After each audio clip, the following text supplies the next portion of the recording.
white does, and we really saw that in play this time. All right, so let's hop over to the other semi-final now, going on between Namdang on Is It Phoenix and Francisco Alan Jones BORROSO, who is Alan on the top half of your screen there on mono white aggro.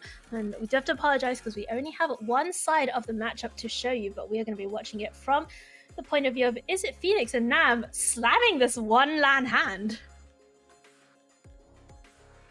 Yeah, I mean, it has Fateless Looting, it has Phoenix. What's not to like?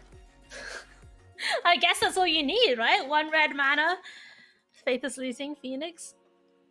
It also probably doesn't hurt that it has 3 1 damage removal spells, 1 mana removal spells against a deck that is comprised almost solely of cheap creatures. Having ways to answer something like Talia is super important in this matchup.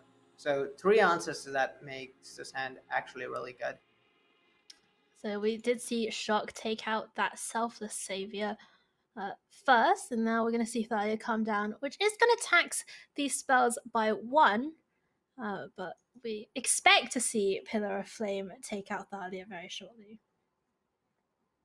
Now the most scary thing for Nam in this spot would be something like Archon of Emeria from Francisco. With no answer to that, Nam's hand is very much reliant on casting multiple spells a turn. So at this point, actually looks like he is avoiding Pillar of Flaming Natalia specifically because he doesn't want to leave himself cold to something like Archon. Just gonna use Faithless Looting to set up the next few turns. Mana problems over with Steam Vents on the battlefield and Faithless and Fabled Passage in hand. Here comes Paolo though. Elite Spellbinder with the likeness of our reigning world champion Palavita Damda Rosa coming down and gonna put that Pillar of Flame in the exile zone. Paolo certainly powerful in this matchup, perhaps less so given the current hand because of the ability Nam has to just Pillar of Flame infinite creatures. I mean, we spoke about how Nam kept this hand on the back of a lot of cheap interaction. We're seeing why, with just having a lot of cheap answers for all the spells Francisco's casting, allowing Nam to not fall too far behind their taxation effects in the early game, which is really key for the Phoenix deck.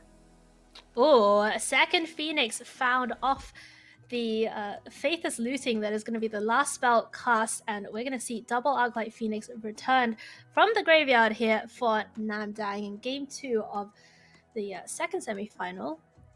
Now, Francisco is up a game already, so Nam has to win 2 games on the trot in order to make the final, whereas Francisco only has to get this one. Decides not to trade the Elite Spellbinder for a Phoenix.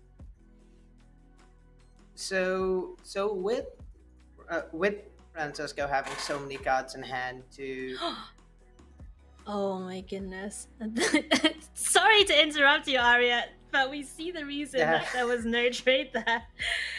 Wow, Deck and Stone going, finding its intended target, getting rid of both of those Phoenixes in one fell swoop. And yeah, suddenly the match is completely changed in flavor. It went from Nam being very far behind on cards but being ahead on board to actually with these glue tokens having a chance at the long game with a bunch of cards, but being behind on board and on tempo with both those Phoenixes having gone. And here's another copy of Elite Spellbinder for Francisco. Gonna take away Expressive Iteration this time, leaving the Faithless Looting for Nam, who chooses to spend all of his mana on this iteration. Yeah, given that there's multiple Phoenixes gone, the most likely way of putting threats into play on future turns are things like Sprite Dragon and Stormwing Entity, and a 4-mana Expressive Iteration does not play well with either of those cards, so it makes sense for Nam there to spend time setting up to ensure that one of those threats can actually resolve and have impact on a future turn, rather than casting cheaper cantrip system and not being able to bear the more expensive iteration with other things.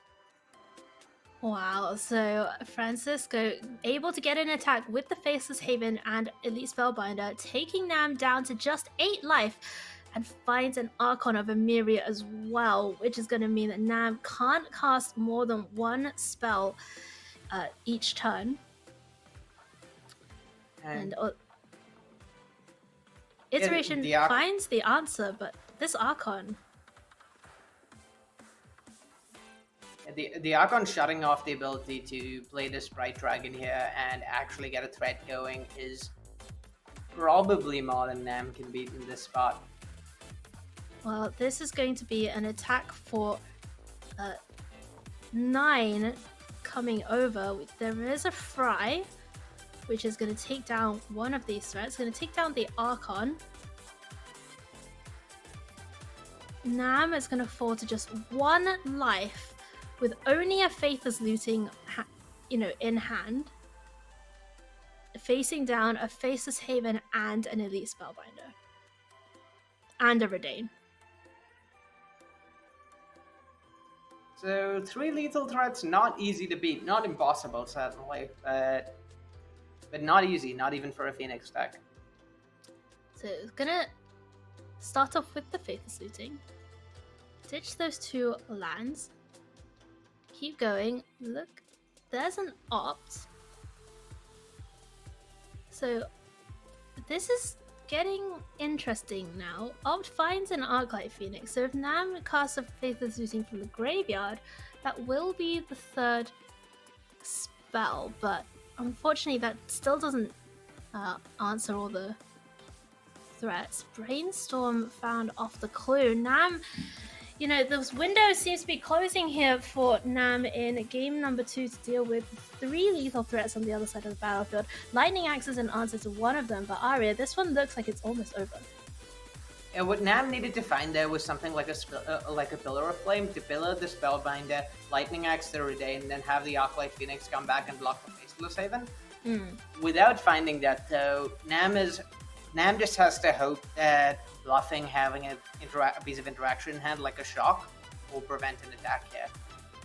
I think that Francisco may smell what is happening and is going to attack for lethal. Nam extends the GGs, and Francisco BORROSO is going to take down the second semi-final 2-0 against Is It Phoenix with mono white aggro in today's Gaming Stadium Anniversary Series MTGA event.